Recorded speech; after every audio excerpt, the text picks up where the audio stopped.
My wife's dress tore with a sound so small that, for 1 second, nobody moved. We were standing in the private fitting room behind the bridal salon, surrounded by garment bags, pinned hems, and the soft hum of an air conditioner that suddenly seemed louder than all of us. Claire still had one hand twisted in the fabric. Helen stood opposite her, stunned, one shoulder of the dress pulled out of place. Daniel looked from his fiancée to his mother, as if he had missed the exact moment an argument had become something else. "Claire," he said quietly. She let go at once. "I didn't mean to rip it." Helen didn't answer. A few minutes earlier, the argument had been about nothing that should have mattered this much. Claire had asked whether the ivory dress she had chosen for the rehearsal dinner looked too formal. Helen had said it might be uncomfortable after several hours. Claire heard criticism where Helen meant practicality. Daniel tried to soften it, saying, "Mom worries about details. That's just how she is." That only made Claire's jaw tighten. "She worries about my details," she said. Helen had looked tired rather than angry. "We should stop this conversation." That was her exit. She gave Claire one, too. But Claire reached for the garment bag Helen was holding, saying she would take care of everything herself. Helen turned at the same moment. The fabric caught between them. Then came the tear. I had already stepped forward when Helen instinctively pulled the damaged side of the dress closed. She was too late. Along her left side, just below her ribs, an old surgical scar showed through the opening in the fabric. I had seen it thousands of times. Daniel had known about it since childhood.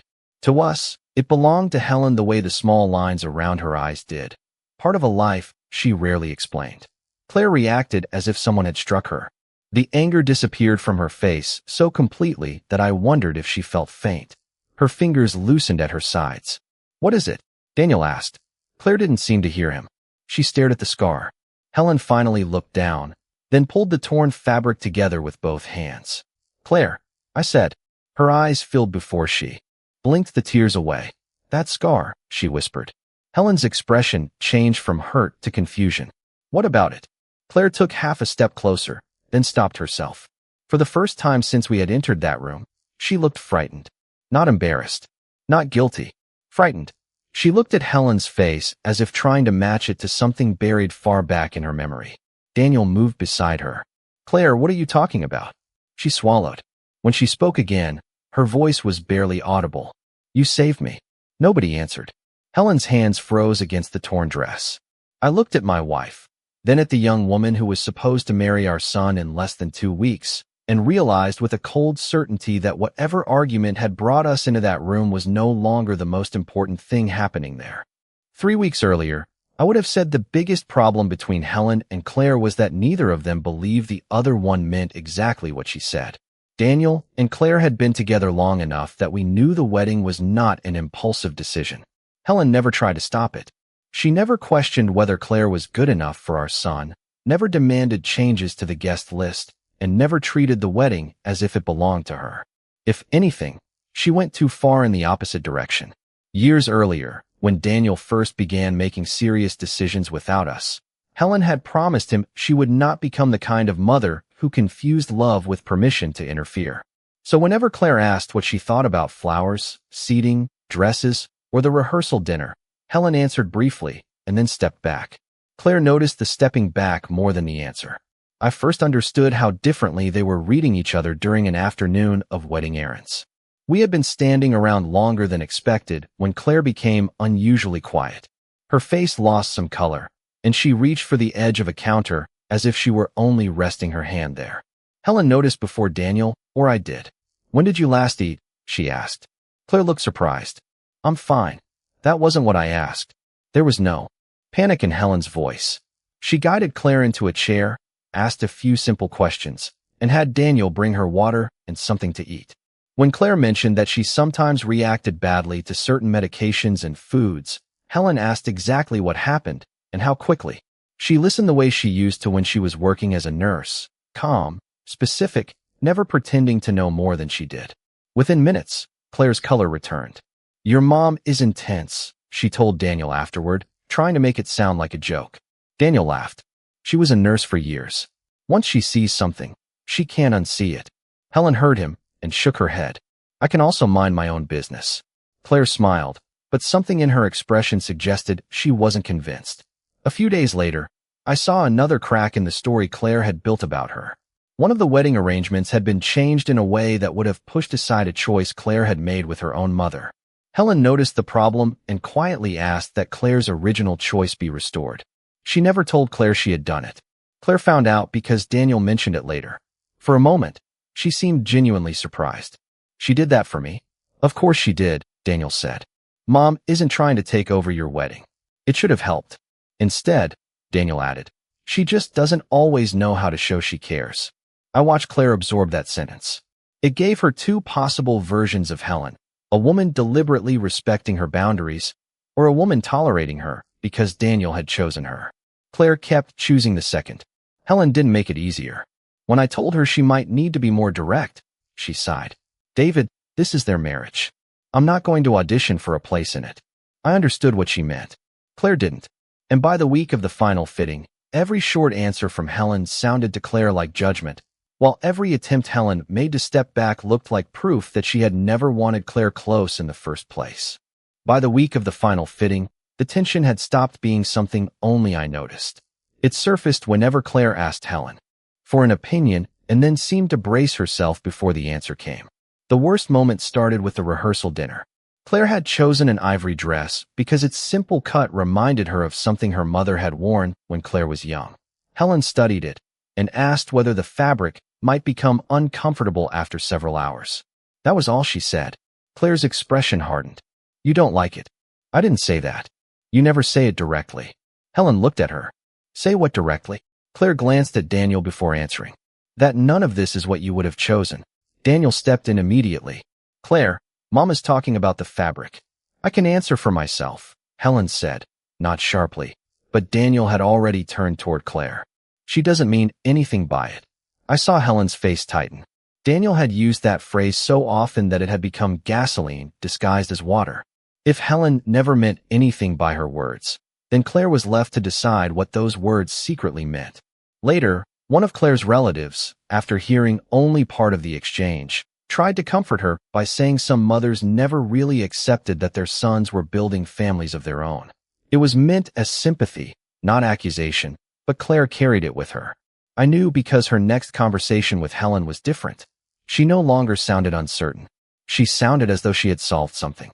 "I wish you would just tell me if you don't want me here," she said. Helen stared at her. "Here where?" "In this family." Daniel closed his eyes for a second. I waited for Helen to tell Claire she was wrong, plainly and completely. Instead, Helen took a breath. "Daniel chose you. That is enough for me." Claire went still. I understood Helen immediately. Our son was an adult. His choice did not require his mother's approval. Helen thought she was giving Claire respect. Claire heard only one word. "Enough." "That isn't what she meant," Daniel said. Claire gave a short, humorless laugh. "There it is again." She looked at him. "You keep telling me what your mother means, and then you tell her what I mean. Maybe everybody could stop translating." Once, Daniel had no answer. Helen could have explained herself then. Claire could have asked her to. Neither did. Helen simply said, "We have a wedding coming.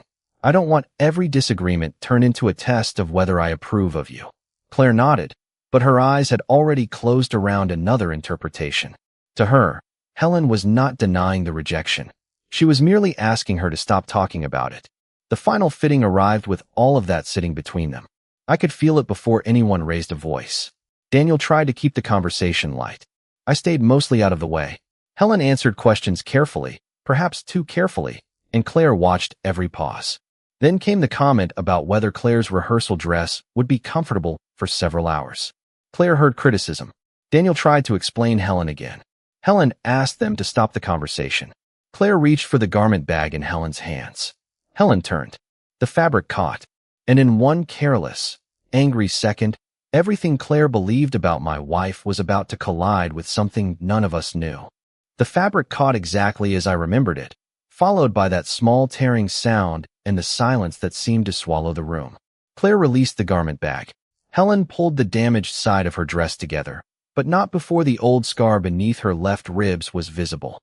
Claire's face changed. "That scar," she whispered. Helen looked down and covered it. "What about it?" Claire's eyes moved over the place where the fabric had closed, as though she could still see the mark underneath. Then she looked directly at Helen. "You saved me." Daniel stared at her. Claire, what does that mean? She pressed one hand against her mouth for a moment. I don't know. I think I know. Helen's confusion sharpened. Then tell us. Claire took a breath. When I was little, I got very sick. It happened fast. I don't remember most of it myself. What I know came from my mother, from things she told me as I got older. Her voice shook, but she continued. There was a woman involved in the medical process that saved me. We never knew her name. We weren't supposed to. Helen said nothing. Claire glanced toward the closed door, then back at her. My mother told me what she could about her. Not enough to identify her. Just pieces. She said the woman had gone through surgery too. Her eyes dropped toward Helen's side. She described where the scar would have been. I felt Daniel shift beside me. Helen remained remarkably still. Claire, she said, a scar is not an identity. I know. Many people have surgical scars. I know that too. Helen's voice stayed calm, almost clinical now, the same tone I had heard when she wanted facts separated from fear. Then you cannot look at mine and decide I was that woman. Claire nodded quickly, embarrassed by her own certainty. You're right. I shouldn't have said it like I knew. For a moment, I thought the strange possibility might collapse there. Then Claire looked up again. But it wasn't only the scar. Helen's fingers tightened around the torn fabric. What else? The hospital was St. Matthew's. Something inside me shifted. I looked at Helen. She looked at me at almost the same moment. Claire noticed. What? Daniel asked. Neither of us answered immediately. Claire continued, more carefully now. It was late October. I was a child. My mother said there was a woman connected to the procedure who was recovering there at the same time. She never knew her name, but she remembered the timing because my mother spent weeks counting everything from that night forward. Daniel turned to Helen. Mom, I remembered that October. I remembered hospital corridors, bad coffee, and Helen telling me repeatedly not to make what she was doing sound larger than it was. I had known about her surgery. I had known there was a young patient somewhere on the other side of what had happened. I had never known who that child was. Helen lowered herself slowly into the nearest chair. The anger from moments earlier was gone. So was the hurt on her face. What replaced them unsettled me more. Recognition without certainty. How old were you? She asked. Claire told her. Helen looked at the floor for several seconds. Daniel looked at me, searching for an explanation I wasn't ready to give him. Finally, Helen raised her eyes to Claire. That still doesn't prove anything. No, Claire said. But you were there, weren't you? Helen did not answer at once. She touched the torn edge of her dress, then glanced down at the scar hidden beneath it. When she finally spoke, her voice was quieter. Yes, she said. I was at St. Matthew's that October. Claire sank into the chair across from her. The question in the room had changed. We were no longer wondering why Claire recognized my wife's scar. We were wondering whether, all those years ago, these two women had already been connected without either of them knowing the other's name. I answered before Helen could, because I knew the part of that October she had never considered important enough to tell as a story. Helen had surgery there, I said. Daniel looked at me. For what? Helen's eyes stayed on Claire. There was a medical donation program, she said. I was eligible to help someone who needed it. That is all we knew about the patient. Daniel frowned. Someone you knew? No, Helen shook her head. I wasn't given a name. I remembered the weeks around it more clearly than I wanted to. Helen had treated the entire thing like a practical decision. There was someone young who needed help. Tests showed she could participate. There were risks, recovery, and limits on what either side could be told. She had accepted those conditions before the surgery. The dates matter, Helen said, pulling us away from memory and back toward facts. She asked Claire when she had been admitted, how long she had been hospitalized, and what her mother had actually been told rather than what Claire had assumed later. Claire answered what she could. With each answer, Helen became quieter. The timing fit too well. Then Helen mentioned something I had almost forgotten. Weeks after she came home, she received a brief notice confirming that the young recipient connected to the process had survived the immediate danger. There was no name, no photograph, nothing that could have led us to a child or her family. Helen had kept it anyway. You still have it? I asked. I think so. Claire stared at her. My mother kept everything too. Her voice cracked on. The last word. She reached for her phone, then stopped. I need to call her. Helen did not encourage her or stop her. Claire looked at the torn section of Helen's dress before stepping a few feet away. When her mother answered, Claire did not begin with the hospital. Mom, I did something awful, she said. Daniel looked down. Claire told her what had happened. The argument, the garment bag, the dress tearing. She did not soften it into an accident without context. Only then did she explain the scar and ask about that October. We could hear only Claire's side. St. Matthew's? She asked. A pause. You're sure? Another pause. Claire closed her eyes. And you said the woman was recovering there too? When she finally lowered the phone, she looked shaken. My mother remembers one more thing. She was told the donor had entered the program without knowing who the recipient would be. She always remembered that because she couldn't understand why a stranger would take that risk. Daniel looked at Helen. Helen did not accept the conclusion he was already reaching. That still isn't proof, she said. Claire nodded. This time there was no frustration in it. I know, but the room felt different now. We had a scar, the same hospital, the same narrow stretch of October, a young patient, an anonymous medical process, and two families who had each preserved pieces of the same event for years. Helen looked at me. The old documents are at home. I knew the box she meant. We had moved it from one closet to another for years without opening it. Claire glanced toward her, but Helen raised a hand gently. We check what actually happened before anybody decides what this means. Claire nodded again. For the first time that afternoon, she was not trying to make Helen understand her. She was waiting. The possibility between them had become difficult to dismiss, but possibility was still all we had. Claire waited until Helen had gathered the torn side of her dress securely before approaching her. I'm sorry, she said. For the dress. For what I said before. For all of it. Helen looked at her for a long moment. Why? The question seemed to catch Claire off guard. Because I was wrong. About what? Claire glanced at Daniel, then back at Helen. About you. If you really were the person who... Stop. Helen's voice was quiet, but Claire stopped immediately. We do not know that yet. I know, but if the documents confirm it, that is not what I'm asking. Helen stood carefully, still holding the damaged fabric closed. You were angry with me before you saw this scar. You believed I didn't want you in this family. Then you pulled at something in my hands hard enough to tear my dress. If that scar belonged to an ordinary surgery that had nothing to do with you, would you still be sorry? Claire's face reddened. Yes. Then apologize for that. Not because you think you owe me your life. The words landed harder than anger would have. Claire lowered her eyes. I'm sorry I treated you that way. Even if we go home and find out none of this is connected, what I did was wrong. Helen nodded once, but she did not tell Claire everything was fine. Daniel stepped forward. Mom, I should have stopped this sooner. Helen looked at him. This wasn't yours to do. Some of it was. He rubbed a hand over his face. Every time Claire thought you meant one thing, I told her you meant another. Every time you were frustrated with Claire, I told you she was stressed. I kept trying to make everybody calm down without making anybody actually talk. Claire looked at him, and I could see she knew he was right. I thought I was keeping the peace, he said. I was just keeping the misunderstanding alive. Helen's expression softened slightly, but she was exhausted now. Then learn from it. Claire seemed to expect something more. A hug, perhaps, or the immediate forgiveness that discovering this strange connection appeared to promise. It did not come.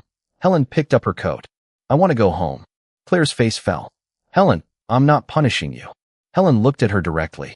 I need time to think, and we need facts before we turn an old medical event into something it may not be. The wedding was less than 2 weeks away. The dress was torn. The relationship that had already been strained now felt more fragile than before, despite the possibility that Helen had once given Claire something beyond measure. That was the part Claire seemed unable to bear. If the connection was real, she had just humiliated a woman who had once helped save her life. If it was not real, she had still humiliated the mother of the man she was about to marry. There was no version of the truth that made what happened disappear. As we left the fitting room, Claire remained beside Daniel, while Helen walked ahead with me. She did not look back. The old box of documents was waiting at home, and for the first time since Claire had seen the scar, I understood that proving what happened years ago might solve the mystery without solving the harder problem between them. At home, Helen changed out of the damaged dress and went straight to the closet where we kept the documents we rarely needed but never quite trusted ourselves to throw away. The box was exactly where she remembered it. Daniel and Claire arrived later, after Claire had spoken with her mother again and asked her to find whatever records she still had from that October. Helen opened our box at the dining table. There were old insurance papers, discharge instructions, test results, and, near the bottom, the notice she had mentioned at the salon. She held it for a moment before passing it to me. The paper was old enough that the folds had begun to soften. It confirmed the date of Helen's procedure, the hospital, and the medical donation program through which she had participated. The recipient was not named. Another document described the procedure itself and the recovery period. The dates matched the period Claire's mother remembered. Then Helen unfolded the brief notice sent several weeks afterward. It contained no identifying information, only confirmation that the young recipient associated with the process had survived the immediate medical crisis. Claire read it without touching it. Her mother had sent photographs of the records she had preserved, Claire's admission dates, St. Matthew's, the timing of the treatment, and the limited information her family had been permitted to receive about the anonymous participant on the other side. We placed the two sets of dates beside each other. Daniel leaned over the table, checking them twice. I did the same. Helen was the only one who seemed unwilling to move faster than the evidence. She compared the program information, the timing, and the details both families had independently kept. There was no dramatic sentence on any single page. No document said, Claire was the child Helen helped. It was the correspondence between the records that finally removed the reasonable alternatives. The hospital, the program, the procedure, the same narrow window in October. The anonymous young recipient who survived. Claire sat down slowly. It was me. Helen looked at her across the table. This time she did not correct her. Yes, she said. Daniel stared at his mother. You never told me. You knew I had surgery. Not this. Not that you did it for a child you didn't even know. Helen folded her hands on the table. There wasn't much to tell. I qualified to help. Someone needed it. I agreed. Didn't you ever want to know who she was? Claire asked. Helen considered the question. I wanted to know she survived. When that notice came, I knew enough. Claire's eyes filled again. You could have tried to find me later. Why? Helen asked gently. So you could thank me? So your family could feel obligated to a stranger? She shook her head. You were a child trying to live your life. Whatever I chose to do was my responsibility, not a debt I handed to you. Daniel looked down at the documents, and something in his expression changed. For years, he had known his mother as someone who stepped back, who rarely explained the things she did for other people. Now he was seeing the cost hidden inside that habit. I was seeing it differently too. Claire looked from the old notice to Helen's face. The mystery that had begun when the dress tour was over. The woman she had been told about as a child was sitting across from her. But Helen had made one thing unmistakably clear. Knowing the truth did not erase what happened in the fitting room, and saving Claire years ago did not purchase Claire's love now. What came next would have to be chosen for an entirely different reason. Claire did not ask Helen to forgive her. Again that night, for once, she seemed to understand that another apology spoken over those documents would only turn Helen's choice years ago into leverage Helen had never wanted. The next morning, Claire called Daniel and told him she needed to correct something before the wedding. Word about the fitting room argument had already traveled through the small circle of relatives who had heard pieces of it, including the version that Helen had criticized Claire until Claire finally lost her temper. Claire could have left that version alone. It made her behavior easier to explain. Instead, she asked the people who had heard it to listen while she corrected it. I was there with Helen and Daniel when she did. Claire did not mention the scar. She did not mention St. Matthew's, the donation program, or anything in the documents spread across our table the night before. That story belonged to Helen as much as it belonged to her. I need to fix something I allowed people to believe, Claire said. Her hands were trembling, but her voice remained steady. Helen did not attack me at the fitting. I had convinced myself she didn't want me in the family, and I treated everything she said as proof. We argued. She tried to end the argument. I grabbed for the garment bag she was holding, and I pulled hard enough that her dress tore. Nobody interrupted. Claire swallowed. Whatever stress I was under, that was my responsibility. Please don't blame her for what I did. There was no dramatic confrontation afterward. That was what made it matter. Claire had given up the version of events that protected her reputation without demanding that Helen reward her for doing it. Later, she asked to speak with Helen privately. I stayed close enough to see them through the open doorway, but not close enough to hear until Helen told me about it afterward. Claire said, I'm not apologizing because of what happened when I was a child. I'm apologizing because I decided I knew what was in your heart, and then I punished you for something I never actually asked you to explain.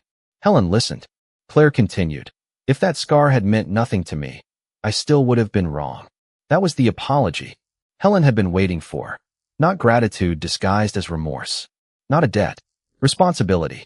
Claire then asked the question she had been afraid to ask since the fitting. Do you still want to come to the wedding? Helen looked at her for several seconds.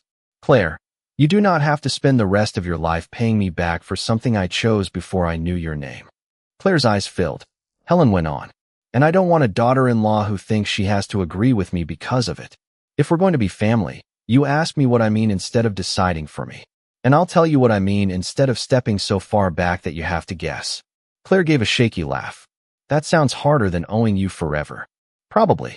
Then Helen smiled for the first time since the dress tore. But it's healthier. Claire nodded. So you'll come.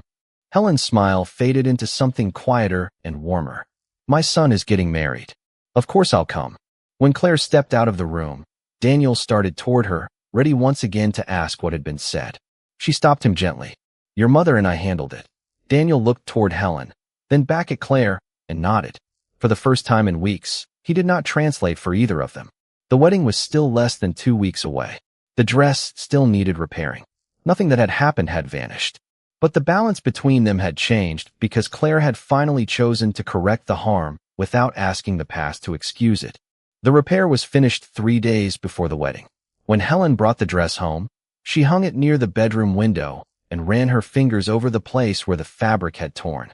The seamstress had done beautiful work. From a few feet away, no one would notice anything. Up close, though, a thin line remained. Helen could have asked for more work. She didn't. On the wedding day, I watched for signs that everyone was pretending the previous 2 weeks had never happened. They weren't. That was what made the difference feel real. Claire still looked nervous around Helen sometimes, but instead of studying her expression and guessing, she asked questions. Helen, in return, stopped answering with careful little sentences designed to keep herself out of Daniel's marriage. When Claire asked what she thought, Helen told her. Sometimes Claire agreed. Sometimes she didn't. Neither reaction became evidence of rejection. Daniel changed too. Once, when Claire asked Helen something and then looked toward him out of habit, he smiled and kept quiet. No translation. No peacekeeping.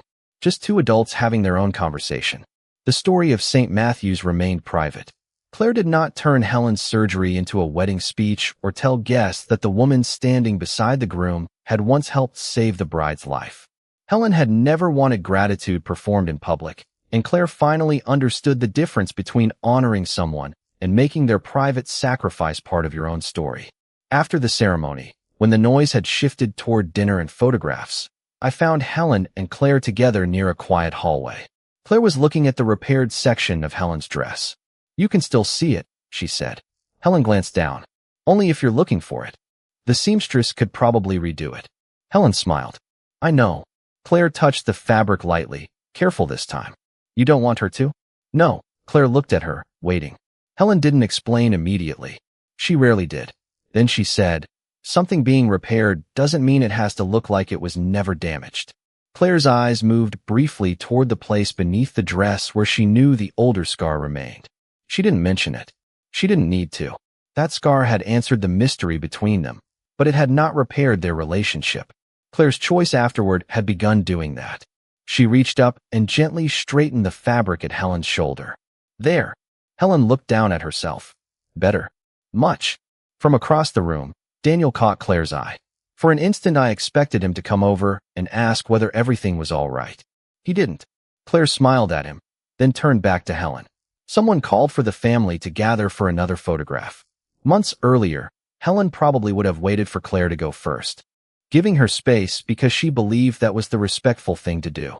Claire might have watched that distance and mistaken it for something else. This time Helen simply stepped beside her.